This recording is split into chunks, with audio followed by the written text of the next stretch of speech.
Multiply 3.14 by 27 using long multiplication. For now, ignore the decimal points. Start with the rightmost digit of the bottom factor, 7. 7 times 4 is 28. Put 8 in this column and carry 2.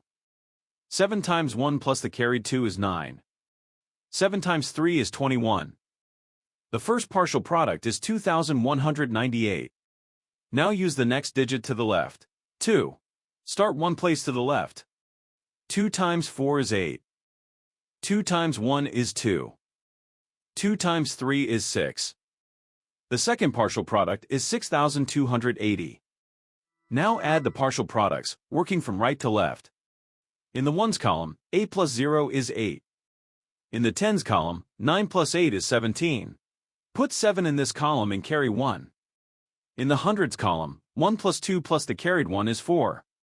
In the thousands column, 2 plus 6 is 8. The product of the whole numbers is 8,478. Count the highlighted digits after each decimal point.